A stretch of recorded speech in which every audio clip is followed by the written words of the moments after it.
Hello students, चलिए start करते हैं। चैप्टर 13 प्रोबेबिलिटी मिसलेनियस एक्सरसाइज का क्वेश्चन नंबर 2 देखते हैं क्या है। एक कपल हैज 2 चिल्ड्रन। यहाँ पे क्या कहा है, एक कपल के पास 2 चिल्ड्रन हैं, उसमें हमें इन 2 की प्रोबेबिलिटी निकालनी है। फर्स्ट क्या है, find the probability that both childrens are male. हमें किसकी प्रोबेबिलिटी देखनी है कि दोनों के दोनों क्या हो, मेल चिल्ड्रन हो। If it is known that at least one of the children is mail, अगर ये हमें पता हो कि एटलीस्ट मतलब कम से कम एक मेल चिल्ड्रन है, उसकी प्रोबेबिलिटी। तो भाई यहाँ पे देखो, सबसे पहले 2 चिल्ड्रंस हैं, तो पॉसिबल वे क्या हो सकते हैं, या फिर हम सैंपल स्पेस कह सकते हैं इनको। सैंपल स्पेस क्या हो जाएंगे, दोनों मेल बच्चे हो सकते हैं। फर्स्ट मेल सेकंड फीमेल हो सकती है, या फिर फर्स्ट फीमेल सेकंड मेल हो सकता है, या फिर दोनों के दोनों फीमेल बच्चे हो सकते हैं।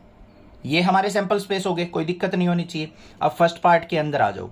यहां पे 2 इवेंट मान लेते हैं हम। Let A is event of at least 1 children is male. ये मान लेते हैं हम, A is event of at least 1 children is male. Children is male. और बी इवेंट मान लेते हैं हम। Let B is event of both children are male. Both children are male. A event क्या है, उसमें क्या कहा है उसने, एटलीस्ट 1 चिल्ड्रन इज मेल, मतलब कम से कम एक तो मेल होना ही होना चाहिए। और बी इवेंट ऐसा माना है हमने कि उसके अंदर बोथ चिल्ड्रन आर मेल हों। ये हो गया। तो ए इवेंट के अंदर एलिमेंट क्या क्या आ जाएंगे बच्चों, एटलीस्ट 1 मेल कहाँ है, दोनों मेल भी हो सकते हैं। फर्स्ट मेल सेकंड फीमेल भी हो सकती है, फर्स्ट फीमेल सेकंड मेल भी हो सकता है। ये एलिमेंट हो सकते हैं। दोनों फीमेल तो नहीं लेंगे क्योंकि एटलीस्ट 1 चिल्ड्रन मेल कहा है उसने, तो दोनों फीमेल हम यहां पे कंसिडर नहीं करेंगे। बी इवेंट क्या है हमारा, बी इवेंट के अंदर दोनों मेल होने चाहिए, तो एक ही एलिमेंट आएगा हमारा मेल मेल वाला। अब ए इंटरसेक्शन बी की अगर मैं बात करूं, इन दोनों में कॉमन क्या है, एक सिंगल एलिमेंट है, मेल मेल का कॉम्बिनेशन, जो कि इनमें कॉमन आएगा। ठीक है भाई।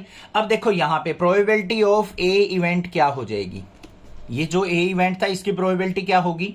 यहां पे ध्यान से देखो, हमारे पास कितने एलिमेंट है, 1 2 3, तो 3 बाय टोटल सैंपल स्पेस क्या थे 4, तो 3/4 होगी। प्रोबेबिलिटी ऑफ बी इवेंट क्या हो जाएगी हमारी, इसके अंदर एलिमेंट 1/4 हो जाएगी। बात समझ में आ गई। अब हमें क्या निकालनी है यहाँ पे, probability that both childrens are males if it is known that at least 1 of the children is male. इसकी प्रोबेबिलिटी निकालनी है। इसका मतलब probability of B by A find out करनी है हमें। ए इवेंट हमारा क्या था, एटलीस्ट 1 चिल्ड्रन, इसकी प्रोबेबिलिटी निकालनी है विद रिस्पेक्ट टू, ये रहा क्या नाम है, probability that both children are male, इसकी प्रोबेबिलिटी निकालनी है with respect to at least 1 children is male. तो एटलीस्ट 1 चिल्ड्रन मेल की नीचे आ जाएगी और बोथ चिल्ड्रन मेल की ऊपर आ जाएगी, तो probability of B by A निकलेगी। तो किसके इक्वल होगी, probability of A intersection B upon में प्रोबेबिलिटी ऑफ ए। तो किसके इक्वल होगी यहाँ पे, probability of A intersection B, ये रही हमारी, ये किसके इक्वल होगी, 1/4 के इक्वल, क्योंकि एक ही एलिमेंट कॉमन था तो 1/4। और प्रोबेबिलिटी ऑफ ए इवेंट क्या है, 3/4। सिंप्लीफाई कर लो, 1/4 मल्टीप्लाई 4/3, 4 से 4 कट गया तो क्या आ गई, 1/3 आ गई। ठीक है भाई। सेकंड पार्ट पे चलते हैं। सेकंड में हमने क्या निकालनी है, find the probability that both children are female. क्या निकालनी है, बोथ चिल्ड्रन क्या होनी चाहिए, फीमेल्स होनी चाहिए। It is known that elder children is female, और यहां पे क्या कहा है कि एल्डर चिल्ड्रन फीमेल होनी चाहिए।